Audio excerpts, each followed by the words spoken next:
In the summer of 1518, a woman stepped into the streets of Strasbourg and began to dance. There was no music, no celebration, just the sound of her feet pounding against the stone. She couldn't stop. Hours passed. Then days. Soon, hundreds joined her. Some danced until their bones broke. Others collapsed and died. But no one could explain why. Was it a curse?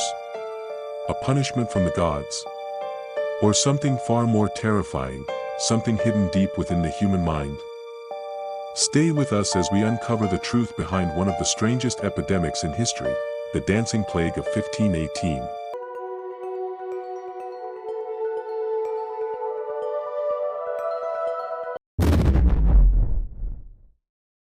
It all started with one woman.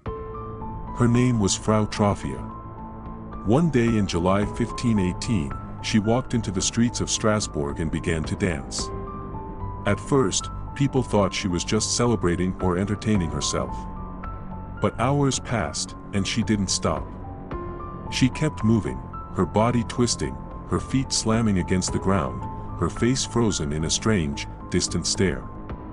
She danced through the night, and into the next day. Then, something even stranger happened.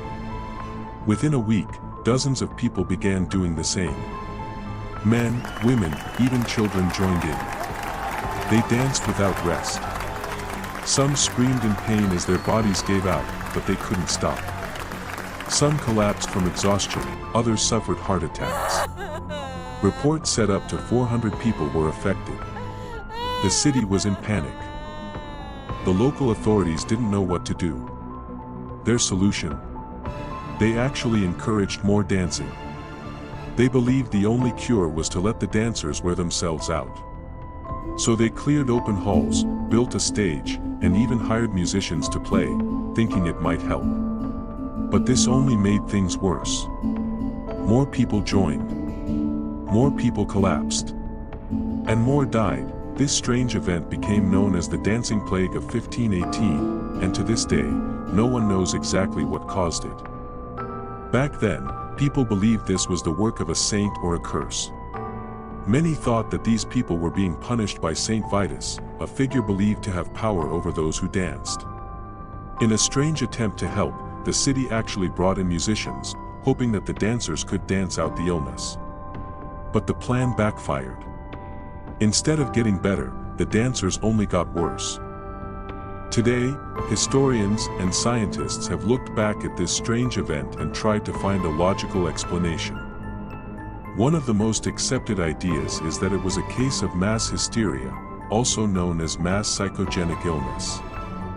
This happens when a group of people, usually under a lot of stress, start showing the same strange behavior, not because of any physical illness, but because of emotional or mental pressure. At that time, life in Strasbourg was extremely hard.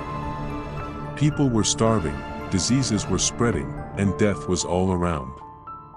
Many believed the world was ending. These extreme fears and emotions may have built up until they exploded, not in violence, but in dancing. People truly believed they were cursed, and that belief became so strong, it affected their bodies. Their minds told them to dance, and their bodies obeyed. Another theory is that the dancers might have been poisoned by a type of fungus called ergot, which grows on damp rye and can cause hallucinations and convulsions, similar to the effects of LSD. This could explain the strange behavior, but it has problems. If ergot was the cause, people would likely have been very sick, not just dancing. They would have been confused, not moving in rhythm for days. Most experts now think this theory doesn't fully explain what happened. So, was it a curse? Or a case of the human mind breaking under pressure? When we compare the symptoms of this dancing plague to what we know today about possession and mental illness, the answers become clearer. In cases of possession, people often speak in strange voices, show violent behavior, or react to religious objects. But in Strasbourg, there were no such signs.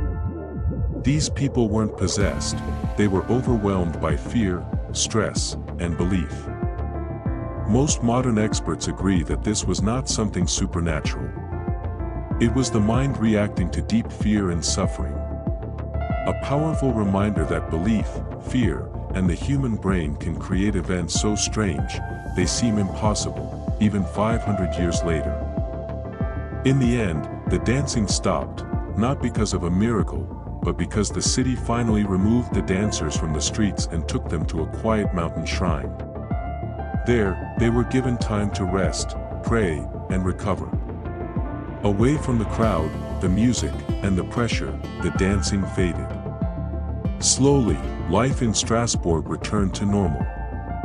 But the memory of what happened remained, confusing and haunting those who witnessed it. So, what really happened during the dancing plague of 1518? The evidence points strongly to mass hysteria, not possession. The people of Strasbourg were not controlled by spirits or demons, they were human beings pushed to their limits by fear, hunger, and suffering. Their minds responded in the only way they could, by losing control of their bodies. It may sound strange, but history shows us that the mind can do unbelievable things when under pressure. The dancing plague is a powerful reminder of how deeply belief and stress can affect us. It wasn't magic. It wasn't a curse. It was people in pain, trying to survive in a world that felt like it was falling apart. And even though it happened more than 500 years ago, it still teaches us something important today, about fear, about hope, and about how fragile the human mind can be. So what can we learn from the dancing plague of 1518? It shows us that the human mind is incredibly powerful, powerful enough to control the body, even without us fully understanding how. When large groups of people are under extreme stress or fear, strange things can happen. The dancers in Strasbourg weren't pretending. They truly couldn't stop. Their actions were real, even if the cause was hidden deep inside their minds. That's what makes this event so fascinating, and also so chilling. Even today, similar events still happen, though in different forms. People around the world have reported sudden outbreaks of fainting, shaking, or strange behavior in schools, factories, or communities. In most of these cases, no physical cause is ever found. Experts believe they are modern examples of the same kind of mass psychogenic illness that hit Strasbourg in 1518. It's easy to laugh at these old stories or call them myths. But they remind us that when fear spreads, it doesn't always need a virus or a poison. Sometimes, belief itself can be contagious. And in a world that still faces stress, panic, and uncertainty, we have to remember how important it is to care for not just our bodies, but our minds.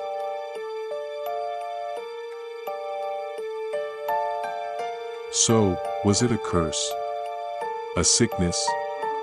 Or something even more frightening, the human brain turning against itself? The dancing plague remains one of history's strangest mysteries. But one thing is certain, it didn't take demons to make people dance, only despair.